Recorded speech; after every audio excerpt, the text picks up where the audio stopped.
Hello everybody, we're continuing our discussion of playing the C-sharp minor fugue, and we need to discuss the inevitable problem of finger legato, of hanging on to notes or letting go of notes. How can we possibly deal with up to 5 voices with only 10 fingers, and practical issues connected to that question. So I first want to look at a couple of limitations on what we can actually do with the piano. Here I am in measure 52 and 53, and here we have this A in the lowest sounding voice, and then the eighth notes in this middle voice, and here another A comes down and hits that note. Same thing happening here. G sharp is struck in 2 different voices. This is very common and happens all throughout this piece. Any piece with lots of voices, they're going to tend to kind of get crowded and do this type of thing. Well, if these were, a cellist and a violist, they can both play A at the same time, of course. They can both play G sharp, and there's no kind of collision, there's no kind of issue. 2 people could sing these lines, and again, the fact that they're hitting the same pitch doesn't get in anybody's way. But on the piano, so here I am trying to play this passage, and I can only play this second A by letting go of this A. Because if it's down, I obviously can't play it again. So what's actually going to happen is something like this. Now what I can do, I can hold on to the second A and pretend like that's the continuation of the half note, so something like this. And that will work. But you see, it's kind of a compromise because I do have to let go of the long note A in order to strike it again. This is going to happen all over the place, and there's no avoiding it. It's really just part of this kind of music, and you have to deal with it. So he doesn't really accommodate the keyboard instrument very well when he writes this way. He's sort of pretending that these are 2 separate voices that have no problem when they run into each other. One area where he does accommodate is once you get the running 8th notes, I don't know that you ever get fully 5 voices whenever there are running 8th notes. It's usually 3 or 4 voices, and that's simply because the hands probably can't do it.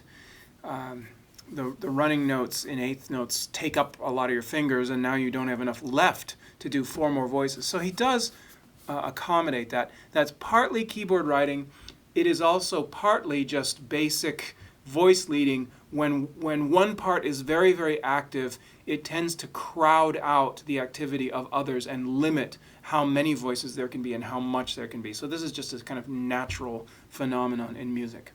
All right, let's take a look at a dense place with a couple of challenges, and I'd like to go right here to this last measure on my page, which is 61, 2, 3, 4, 65, where we do actually have 5 voices present, sort of.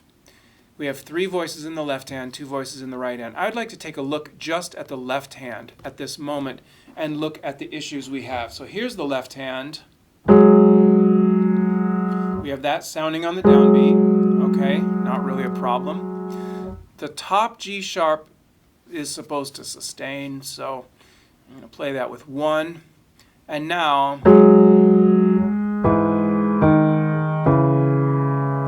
notice that unless I lift 2 and play 2 again here, if I try to do this finger legato and play 2 and then 3, there's no possible way I can reach that low G sharp.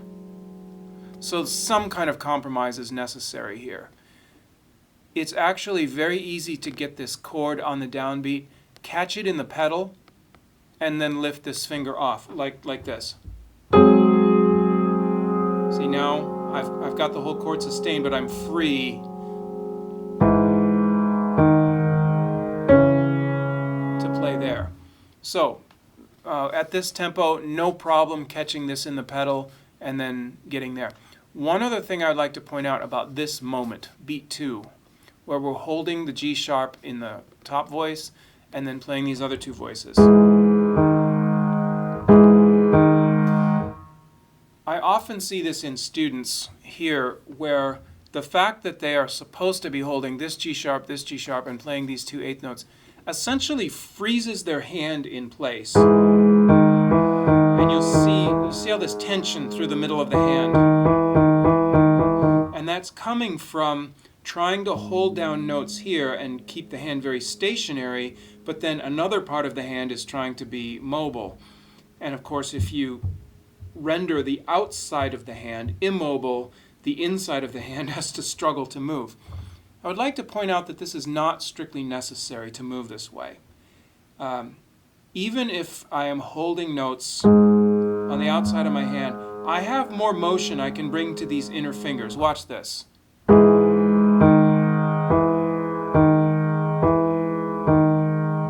See this nice rocking motion? This is a great solution for this problem.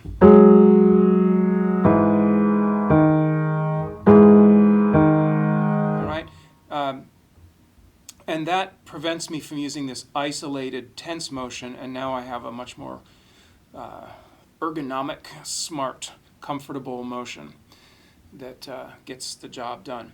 So I would always look for that whenever you have a situation where part of the hand is essentially locked down and the other part has to move. Is there an overall motion of the whole hand that can help you get those notes rather than freezing the hand and moving in isolation? Okay? Often this is possible. I would say it's possible really in every situation. Okay, a couple more compromises. Let's go up here to this scale. If you just saw this scale, you would think, oh, 1, 2, 3 probably. But if we're going to hold the bass note, most people's hands will not be able to reach 1, 2, 3. And many people will not even be able to reach 1, 2. And if that's uncomfortable for you, I would not do it at all. What I would do there, even with eighth notes, it's possible to pedal. So I would probably play 1, 1, 1 or 1, 2. Okay?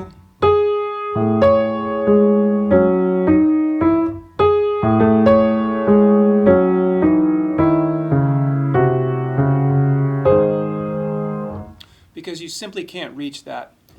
Even if you can't cover this with pedal, in an inner voice, if you just quickly move and let go, often we don't even hear.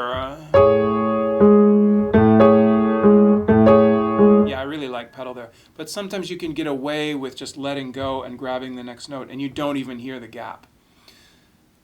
This is an interesting situation here. I think, as I pointed out another time, we have the subject of the fugue here. We have ba ba ba ba, the second theme, and then third theme, and then we have the second theme there. So we have all of them together. And there you have to decide what you're going to bring out. It is possible to bring out the fugue subject, but you really have to wail on it and keep everything else quiet.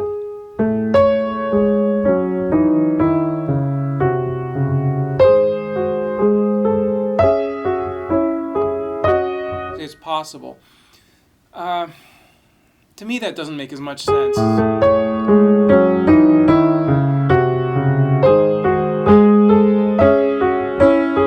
So I tend to go for that, the third idea in that circumstance. Okay, let's go across the page turn where we end up, up here. And again, in the left hand, we have 3 voices. This time, the center voice is sustained, the D sharp in the middle. So our problem now is, how are we going to have enough fingers to do all this? I think it's obvious that the F double sharp and the G sharp are both going to have to be thumb. We can't devote 2 fingers to that top voice. So it's going to be this.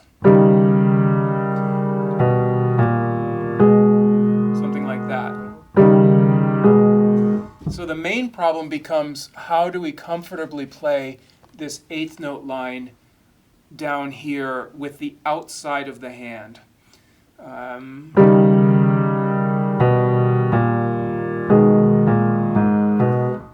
I would really not get into a situation where I was worried so much about finger legato that I was doing this. You see that uncomfortable, cramped, tense approach? I would much rather do something like this. Sorry, let me do it again.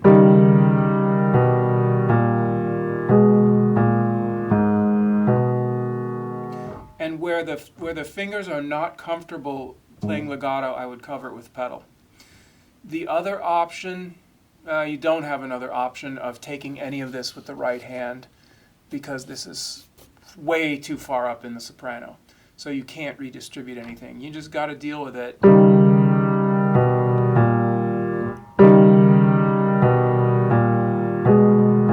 That does not sound good.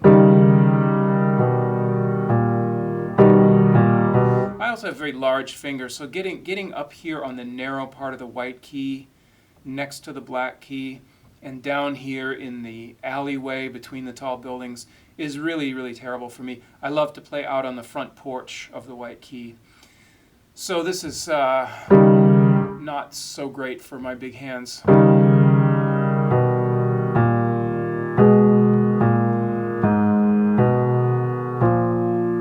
I would do something like this.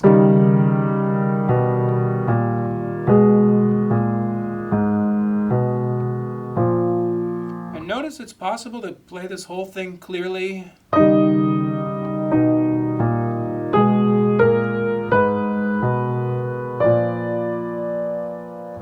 It's all clear, it's all honest. Nothing is blurred. So this fugue is full of these kinds of moments where you have to go thumb, thumb, thumb in a row, or you have to re-strike a note that's held, or you have to you run out of fingers, and each of these places requires a careful, thoughtful solution. One of the ways I go at these solutions is I will just play slowly and listen for absolute clarity of everything. And then anytime I hear something I don't like, I will stop and do some problem solving.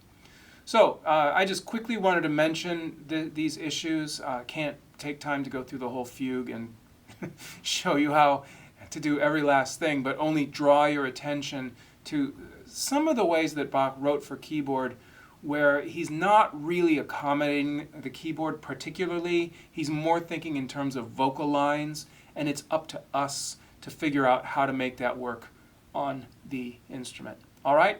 Good luck. Keep practicing. Enjoy fugues. See you later. Ciao.